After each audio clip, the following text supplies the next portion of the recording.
Je vous salue dans le précieux et merveilleux nom de notre Seigneur et Sauveur Jésus-Christ et bienvenue encore au fuseau divin afin de nourrir votre âme avec la parole de Dieu. Mes frères et sœurs, le Seigneur m'a mis à cœur de partager avec nous sur les 7 étapes d'une vie consacrée. Les 7 étapes d'une vie consacrée. Cet enseignement sera basé sur Marc 1, verset 9 à 15. Marc 1, verset 9 à 15. Donc, ouvrons ensemble nos Bibles dans Marc 1, verset 9 à 15. La parole de Dieu déclare: en ce temps-là, Jésus vint de Nazareth en Galilée et il fut baptisé par Jean dans le Jourdain. Au moment où il sortait de l'eau, il vit les cieux s'ouvrir et l'Esprit descendre sur lui comme une colombe. Et une voix fit entendre des cieux ces paroles: Tu es mon fils bien-aimé, en toi j'ai mis toute mon affection. Aussitôt, l'Esprit poussa Jésus dans le désert, où il passa 40 jours tenté par Satan. Il était avec les bêtes sauvages et les anges le servaient. Après que Jean eut été livré, Jésus alla dans la Galilée, prêchant l'évangile de Dieu. Il disait: le temps est accompli et le royaume de Dieu est proche. Répentez-vous et croyez à la bonne nouvelle. Au nom puissant de Jésus, Saint-Esprit de Dieu, guide-nous dans cet enseignement. Au nom merveilleux de notre Seigneur et Sauveur Jésus-Christ, nous avons ainsi prié. Amen. Mes frères et sœurs, ici Jean-Baptiste, il était un homme qui était envoyé de Dieu. C'était celui qui était appelé à préparer le chemin de notre Seigneur et Sauveur Jésus-Christ.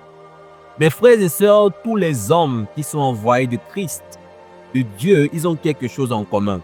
Ils honorent Christ et sentent profondément leur indignité en sa présence. Nous le voyons clairement dans Jean 3, verset 30, où Jean-Baptiste dit: il faut qu'il croisse, que Jésus-Christ croisse et que lui, Jean-Baptiste, diminue. Jean-Baptiste parle ici de Jésus-Christ dans Jean 30, dans Jean 3, verset 30.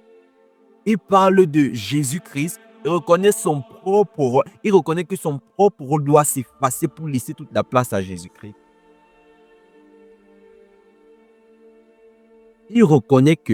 Jean-Baptiste reconnaît qu'il devrait s'effacer et donner toute la place, laisser toute la place, toute l'estrade à Jésus-Christ. C'est une déclaration d'humilité et de soumission au plan de Dieu. C'est ce que nous allons voir dans cet enseignement, mes frères et sœurs. Il faut se soumettre à Dieu. Si tu veux vivre une vie consacrée, tu ne peux pas vivre une vie consacrée dans tes termes, non.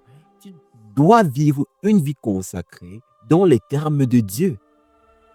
Tu dois te diminuer afin que Dieu croisse, afin que la volonté et le plan de Dieu dans ta vie s'accomplissent. Donc, le premier point que nous allons voir est la décision. Dans le verset 9 dans Marc 1, l'apôtre déclare: en ce temps-là, Jésus vint de Nazareth en Galilée et il fut baptisé par Jean dans le Jourdain. Mes frères et sœurs, cette étape était la plus décisive et la plus importante dans la vie de notre Seigneur Jésus-Christ. Parce que cette étape impliquait le renoncement à toute forme de lien humain. Il fallait qu'à cette étape-là, Jésus-Christ se soumette parfaitement à la volonté de son Père. Il fallait que Jésus-Christ déclare publiquement qu'il est venu de Dieu et qu'il est l'agneau de Dieu qui ôte le péché du monde.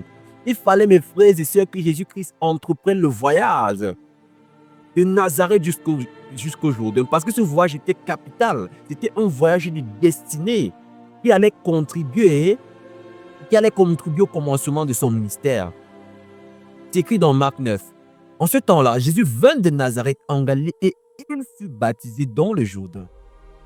Et beaucoup d'entre nous, nous voulons vivre une vie chrétienne dans notre zone de confort. Une vie chrétienne sans faire de sacrifice. Une vie chrétienne, vraiment dans notre zone, nous voulons rien qui va déranger. Non, il faut que tu quittes du lieu où tu es pour te rendre au Dieu de que tu sois. C'est très très important, mes frères et sœurs. C'est très important et capital. Si tu veux être consacré à Dieu, si tu veux vivre une vie qui est agréable à Dieu. Mais la question que j'ai pour toi aujourd'hui, mon frère, ma sœur, est-ce que tu as déjà entrepris de faire ce voyage-là? Est-ce que tu es en train de suivre ton propre voyage ou alors tu veux entreprendre le voyage de Dieu pour ta vie? Est-ce que tu t'es consacré à Dieu afin que sa volonté s'accomplisse dans ta vie? Parce que pour que la volonté de Dieu s'accomplisse, il faut que tu te consacres à lui. Est-ce que tu as ce désir qui brûle en toi que Dieu soit glorifié au travers de ta vie?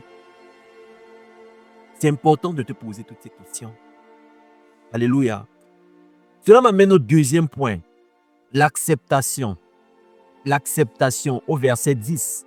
L'apôtre déclare, au moment où il sortait de l'eau, il vit les cieux s'ouvrir et l'Esprit descendre sur lui comme une colombe.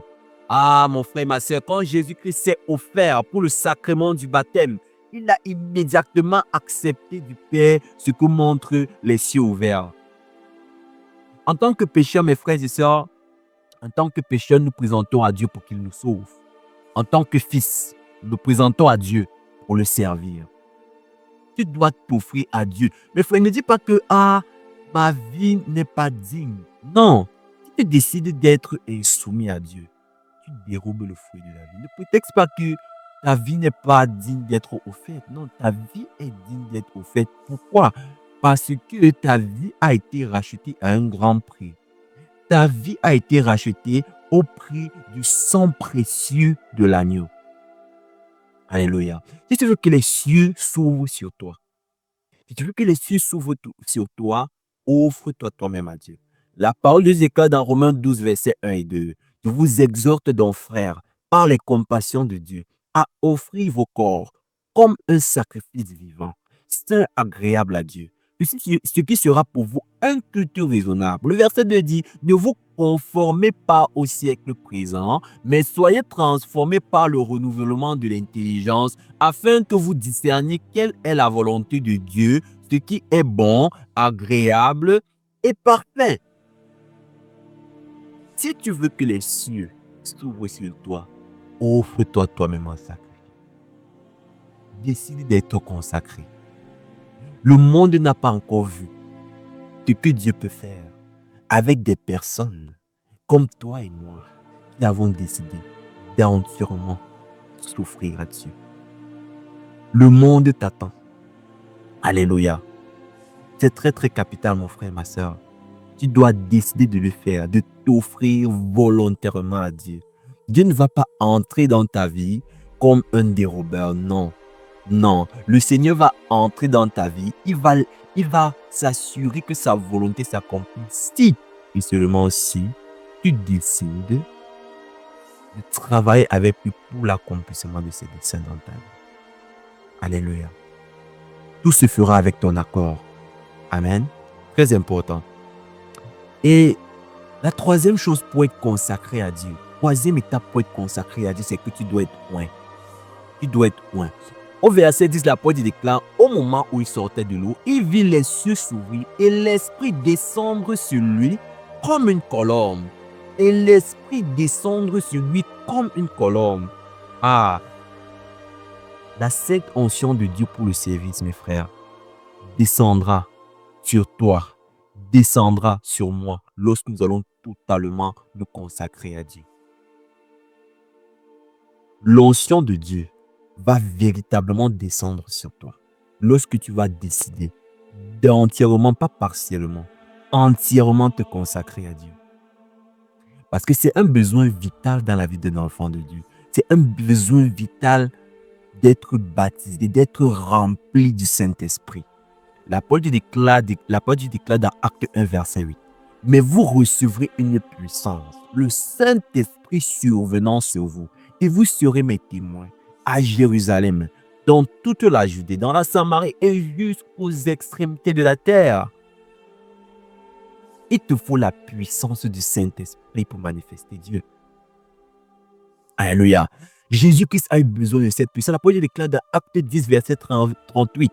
Vous savez comment Dieu a oint du Saint-Esprit et de puissance Jésus de Nazareth, qui allait de lieu en lieu, faisant du bien, guérissant ceux qui étaient sous l'empire du diable, car Dieu était avec lui. Et l'apôtre Paul dit aussi que je ne suis pas venu vers vous avec la sagesse humaine, mais je suis venu vers vous avec esprit et démonstration de puissance, pour que votre foi ne soit pas basée sur la sagesse humaine, mais sur la puissance de Dieu. Amen. Tu as besoin de cette puissance-là. Tu as besoin de cette puissance, de la puissance qui vient d'en haut. Tu as besoin de cet arôme divin. Tu as besoin de cette capacité divine pour entièrement vivre cette vie consacrée. C'est très capital, mon frère, ma soeur. Le quatrième point, c'est que tu dois recevoir l'assurance de Dieu. Tu dois recevoir l'assurance de Dieu. Au verset 11, dans Marc 1, l'apôtre déclare, « Et une voix fit entendre des cieux ces paroles. Tu es mon fils bien-aimé, en toi j'ai mis toute mon affection. » Mon frère, comme Enoch, il marchait avec Dieu. Il a reçu des témoignages, il était agréable à Dieu. C'est une bénédiction, ça c'est une autre bénédiction qui est réservée à ceux qui consacrent leur vie à Dieu. L'apôtre déclare que l'Esprit rend témoignage à notre esprit que nous sommes enfants de Dieu. Et nous devons savoir que l'onction de Dieu porte toujours en elle ses voix reconfortantes. Donc quand tu es consacré à Dieu, tu as cette douce assurance que ton âme est acceptée, qu'elle est sanctifiée, qu'elle plaît au Seigneur.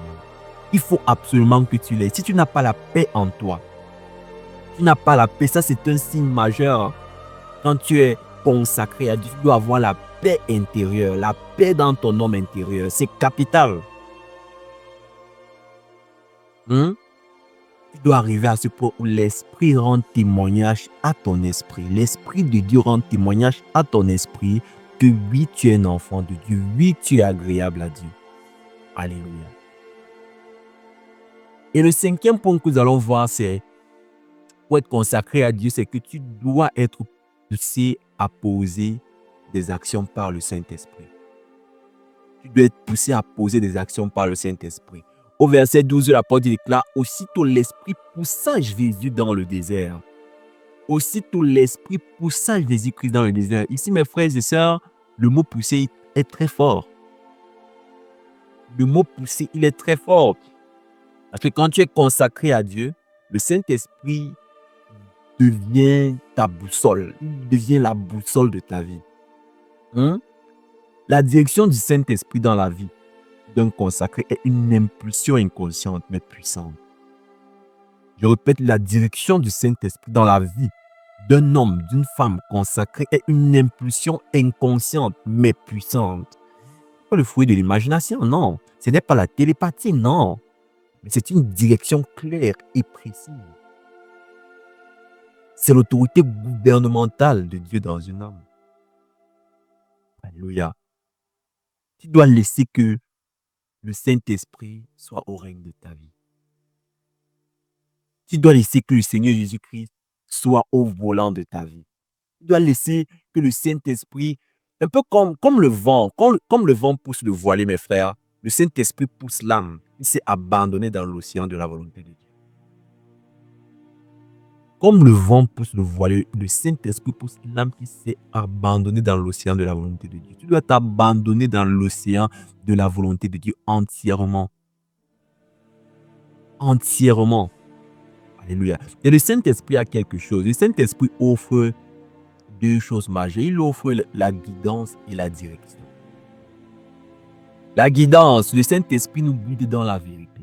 L'apôtre déclare, c'est ce que l'apôtre déclare dans Jean 16, verset 13. Et Dieu aide aussi ses enfants par le Saint-Esprit. Il donne la direction. C'est Dieu qui a donné la direction à Moïse pour sortir d'Égypte. Vous pourrez lire cela dans Exode 3, verset 10. Donc le Saint-Esprit offre cela, il offre la guidance. Regardez par exemple la guidance comment. Je vais prendre un exemple avec le GPS. Quand tu tapes une itinéraire sur ton GPS, le GPS te propose plusieurs options. Te propose plusieurs itinéraires et c'est à toi de faire ton choix. C'est la même chose avec le Saint-Esprit. Il aide, il conseille, il inspire. Il donne la liberté de choisir.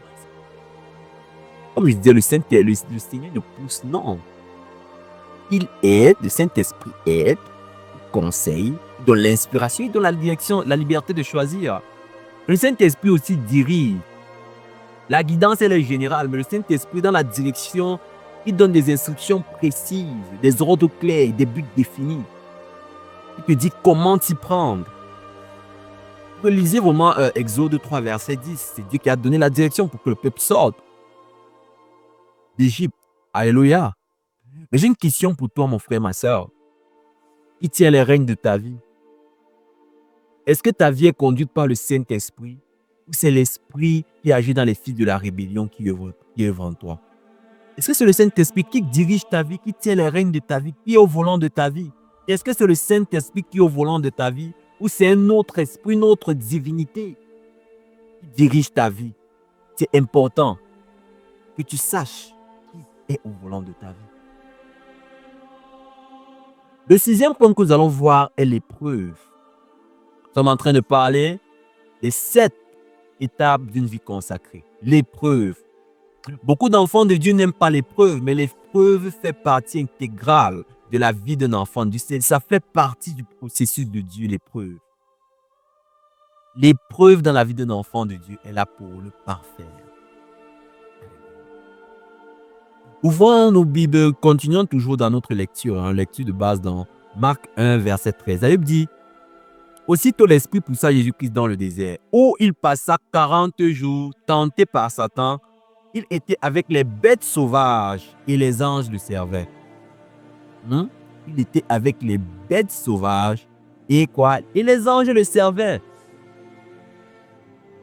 Normalement, on s'attend à ce que, on s'attendait à ce que quand les cieux se sont ouverts, le Saint-Esprit est descendu directement, des choses commencent à s'opérer, Jésus-Christ opère les miracles, mais c'est le contraire qui s'est passé.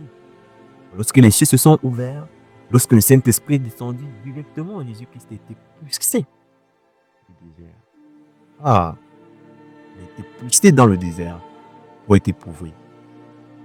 Amen. Et ça, c'est quelque chose que nous ne comprenons pas, parce que généralement, quand on se dit, lorsqu'on reçoit par exemple une instruction de Dieu, lorsque les cieux s'ouvrent directement après, non, parfois c'est l'épreuve qui vient de façon farouche, de façon très très dure. Et le Seigneur, dans le désert, là, le Seigneur, il forme ses enfants. Dans le désert, le Seigneur forme ses enfants, il équipe ses enfants, parce qu'il fallait que Jésus-Christ soit équipé pour être puissamment manifesté. Alléluia. Et c'est quelque chose aussi que nous n'acceptons pas facilement, parce que nous voulons une révélation extraordinaire sans suivre un processus ordinaire. Beaucoup de personnes récitent simplement Romains 8, verset 19. La création tout entière attend avec un ardent désir la manifestation des fils de Dieu. Oui, le Seigneur attend, mais est-ce que tu es prêt? Est-ce que tu es passé par le désert? C'est dans le désert que tu es formé. Rappelle-toi de Moïse. Moïse, ce qui a fait qu'il passe 40 ans dans le désert, c'était quoi? C'était son état colérique. Il fallait que le Seigneur le dompte. Il fallait que le Seigneur travaille son caractère. Parce que le Seigneur connaissait la charge qu'il avait. Le Seigneur connaissait la lourde tâche qu'il avait de diriger le peuple vers la terre promise. Il fallait que son caractère soit entièrement dompté et qu'il devienne un homme doux. Un homme pacifique. Très très important. Regardez David. David, avant qu'il ne soit manifesté devant Goliath, il était où? Il était en brousse. Il était en brousse. Et nous connaissons toutes les merveilleuses choses qu'il a fait en brousse. Comment il se battait avec des bêtes sauvages là-bas. Amen. L'épreuve fait partie du processus de Dieu dans la vie d'un enfant de Dieu. Ça fait partie. Ça fait partie du processus. Mais il faut savoir une chose, c'est écrit dans je pense que c'est dans Somme 34, verset 19 à 21. Peu importe ce par quoi le juste passe, le Seigneur le délivre toujours. Avant que l'or ne devienne l'or, à l'état brut, c'est une substance noire désagréable. Mais lorsque l'or passe par le processus, connaissons la suite, il devient un bijou très attrayant. Un bijou que tout le monde veut avoir.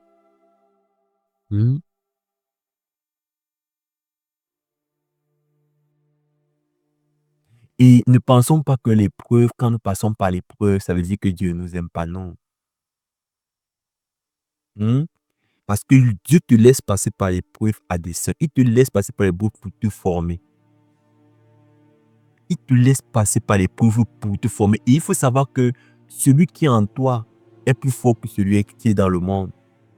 Tu as la capacité de gravir, de surpasser cette épreuve. Parce que celui qui est en toi, il est plus fort. 1 Jean 4, verset 4. Il est plus fort que celui qui est dans le monde.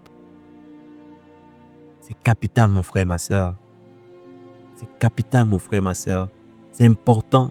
Ne lâche pas prise devant l'épreuve. Amen. Ne lâche pas prise devant l'épreuve. Le Seigneur, il est là. Il faut savoir, même si dans cette épreuve-là, il y a le calme. Même si dans cette épreuve-là, le Seigneur ne parle pas. Je vais te prendre un exemple simple.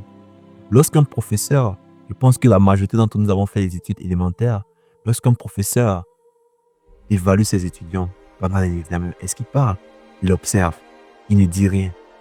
C'est exactement comme ça. Beaucoup d'entre nous passons par des épreuves. Nous attendons à ce que Dieu parle. Mais Dieu ne parle pas. Dieu ne parle pas de la façon dont nous attendions qu'il parle. Parce que nous sommes en train de passer l'épreuve. Et quand le moment va venir, alors là, Dieu qui est le grand professeur va donner son retour. Amen. Donner le retour de l'évaluation de l'épreuve. Alléluia. Donc passons au 7e point, qui est le témoignage.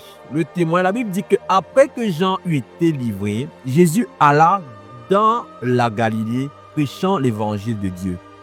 Alléluia. J'aime bien la version qui est dans Luc. J'aime la façon dont Luc le dit. Allons dans Luc 4, verset 14. L'apôtre déclare, Jésus revêtu de la puissance de l'Esprit, retourna en Galilée et sa renommée se répandit dans tout le pays.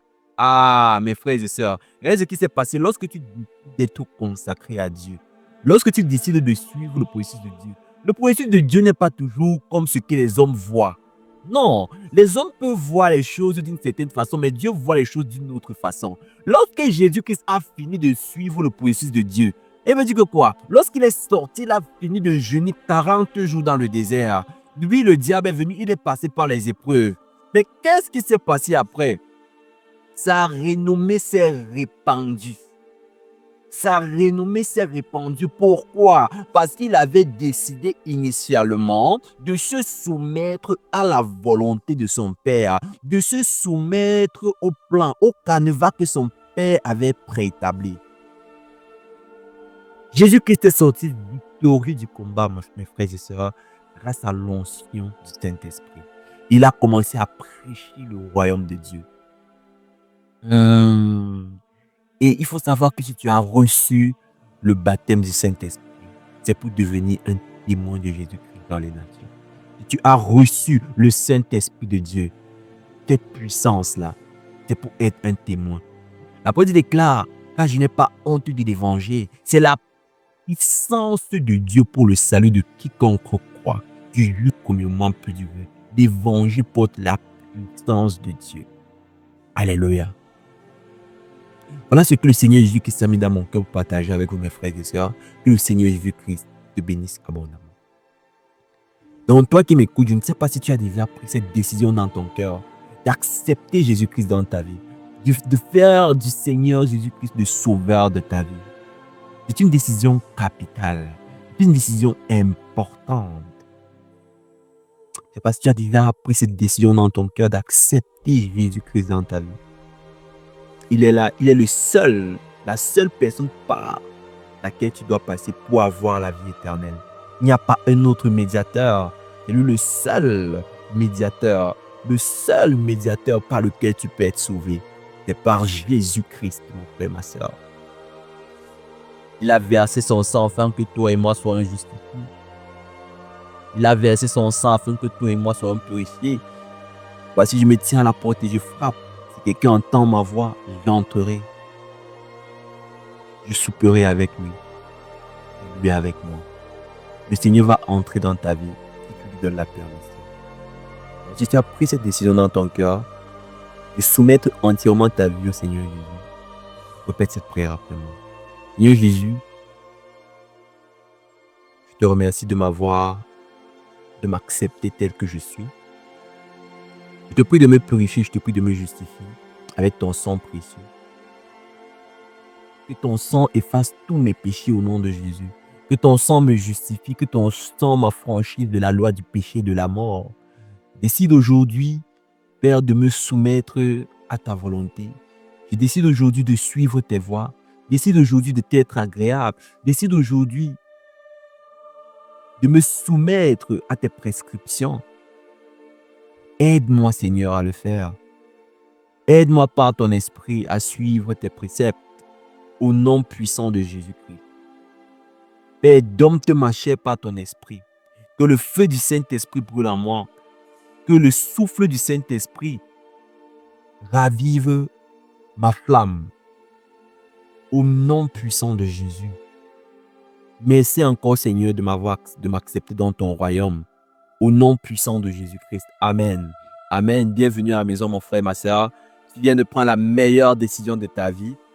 Maintenant, si tu as accepté le Seigneur Jésus-Christ dans ta vie, je t'invite maintenant, mon frère, ma soeur, à constamment suivre les chansons chrétiennes. Je t'invite aussi à prier le Seigneur. Prie le Seigneur afin qu'il te dirige vers une église où on le sert en esprit, en vérité, afin de bâtir ta voix. C'est très, très capital. Entoure-toi des personnes qui ont des pensées sanctifiées, des personnes qui vont t'édifier. Alléluia. Très, très capital. Écoute les chansons chrétiennes. Sépare-toi de tout ce qui ne confesse pas le nom de Dieu. Amen. Que le Seigneur Jésus-Christ te bénisse abondamment. Donc maintenant, toi qui m'écoutes, si tu souffres d'une maladie, quelconque, c'est le moment. Pose simplement la main où tu souffres, nous allons prier. Après, tu déclares qu'il envoya sa parole et sa parole les guérit. Il envoya sa parole et sa parole les guérit. Et par le sang précieux de l'agneau, par les meurtrissures du sang de Jésus, nous sommes guéris. Alléluia. Pose la main où tu souffres, nous allons prier. Au nom puissant de Jésus, Seigneur Jésus, je crie à toi, Père éternel, pour toute personne qui souffre de quelque maladie que ce soit. Je crie à toi par ton Saint-Esprit d'opérer maintenant le miracle au nom de Jésus. Toute personne qui est couchée à l'hôpital, Père éternel, qui soit restaurée maintenant par ta main puissante. Toute personne qui souffre de quelques maux que ce soit, Père éternel, qui soit restaurée maintenant au nom puissant de Jésus. Père éternel, que tous les jougs soient brisés au nom puissant de Jésus. Que la maladie s'enfuit maintenant au nom puissant de Jésus-Christ de Nazareth. Ô Père éternel, toutes sortes de maladies, Père éternel. Que les maladies soient physiques, que les maladies soient spirituelles, au nom de Jésus-Christ de Nazareth. Nous anéantissons cela maintenant au nom puissant de Jésus. Père éternel, je te prie d'agir dans la vie de tes enfants, du cuir chevelu jusqu'à la plante des pieds. Oh papa, que tout mot disparaisse maintenant au nom puissant de Jésus. Que tout mot disparaisse maintenant au nom puissant de Jésus. Père éternel, que les aveugles voient. Père éternel, que les boiteux marchent. Que les lépreux, Père éternel, soient purifiés. Toute personne, Seigneur, qui souffre de quelque maladie que ce soit, au nom puissant de Jésus, qui soit guéri maintenant, qui soit guéri maintenant, qui soit guéri maintenant. Que ton souffle visite tes enfants, au nom puissant de Jésus. Reçois le souffle du Saint-Esprit. Merci, Seigneur Jésus-Christ de Nazareth. Gloire et honneur à toi, Seigneur. Au nom de Jésus-Christ, nous avons ici prié. Amen. Alléluia. Remercie le Seigneur pour ta guérison au nom de Jésus-Christ de Nazareth. Tu as reçu ton miracle. N'hésite surtout pas à laisser un message en commentaire pour glorifier le Seigneur au nom puissant de Jésus. Merci beaucoup pour votre temps, mes frères et sœurs. Que le Seigneur vous bénisse abondamment. À très bientôt.